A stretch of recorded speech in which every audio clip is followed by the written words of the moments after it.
Nous passons au 269. Qui le défend? Madame Panot, c'est vous qui le défendez, vous avez la parole. Merci, Monsieur le Président. Oui, on revient sur une question sur laquelle on vous a déjà interrogé plusieurs fois et qui nous tient extrêmement à cœur, qui est l'état aujourd'hui des logements universitaires, qui est l'une des expressions les plus concrètes de l'égalité des chances républicaine en France, notamment parce qu'elle doit permettre en priorité, et notamment aux élèves boursiers de la République, d'accéder à un logement pour étudier.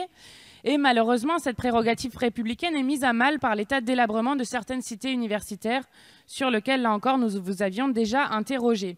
Disposer d'un logement pour étudier est évidemment une nécessité, et vivre et étudier dans une chambre parfois de 9 à 12 mètres carrés est un défi difficile, voire impossible, si on doit faire face à un mobilier délabré, des murs mal ou non isolés, des peintures à l'abandon, des punaises de lit parfois, et j'en ai vu beaucoup dans les quartiers dans lesquels je travaillais. Je peux vous raconter l'enfer que c'est de vivre avec des punaises de lit. Vous ne pouvez plus dormir.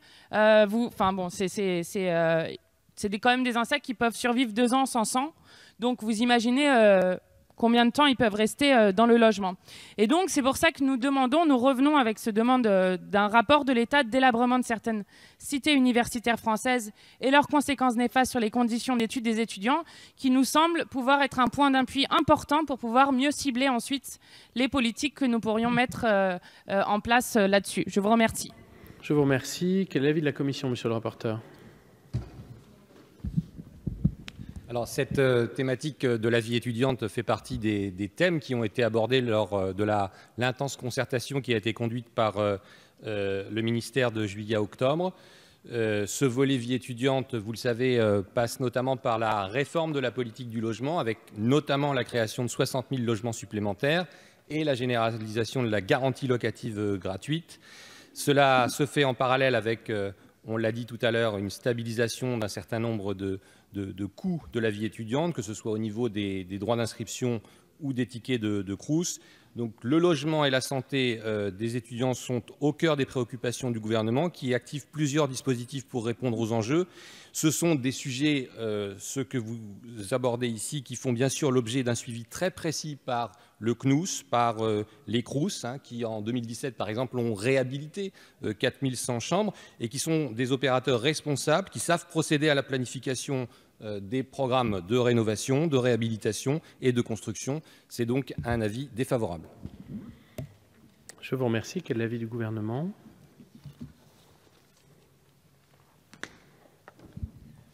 Merci, Monsieur le Président. Madame la députée, effectivement, le parc logement du réseau des œuvres universitaires compte plus de 160 000 chambres, et une récente étude m'a fait constater qu'environ la moitié d'entre elles correspondaient, que ce soit en termes de superficie, de niveau de confort, d'accessibilité ou de performance énergétique, à des surfaces qui ne correspondent plus aux attentes et aux besoins des étudiants.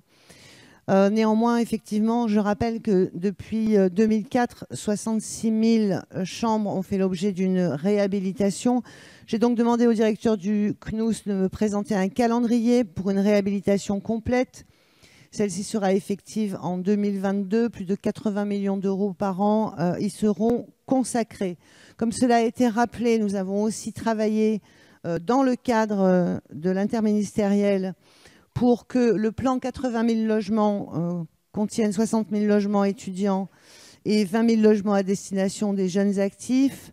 Nous avons aussi souhaité renforcer et faciliter la cohabitation intergénérationnelle parce qu'elle est créatrice aussi de liens sociaux, et elle sera encouragée par une incitation fiscale. Nous proposons de mettre en place un observatoire national du logement étudiant dès la rentrée 2018 afin d'établir le bilan à la fois de la démarche de réhabilitation et de la démarche de construction. En ce qui concerne les punaises de lit, effectivement, vous m'avez déjà interpellé sur ce sujet. Je vous conseille de consulter votre chaîne d'information préférée. Vous verrez que c'est une invasion nationale et que ces petites bêtes hantent les demeures les plus humbles comme les demeures les plus chics. Aussi, je vous propose le retrait de cet amendement et à défaut, l'avis du gouvernement sera défavorable. Je vous remercie. Est-il retiré? Madame Panot, vous avez la parole. Merci, Monsieur le Président. Bon, je vais quand même garder cet amendement parce que souvent on nous renvoie vers des assises, des états généraux, des observatoires qui, pour nous, ne sont pas des garanties toujours suffisantes de la prise en compte du problème. Néanmoins, je voulais vous remercier pour votre réponse très précise.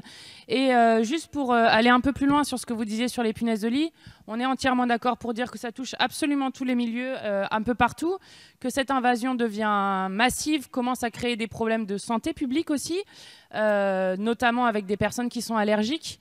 Et la question d'avoir des services intégrés municipaux pour pouvoir désinsectiser et l'argent qui va être mis dans la désinsectisation est une question extrêmement importante qui, je pense, peut devenir un vrai problème national dans les années qui viennent si ce n'est pas pris en compte, notamment dans de l'habitat délabré où les punaises de lit passent facilement entre les logements. Merci. Je vous remercie. Nous passons donc au vote sur le 269 qui a reçu 2 avis défavorables. Qui est pour? Qui est contre? Il est donc rejeté.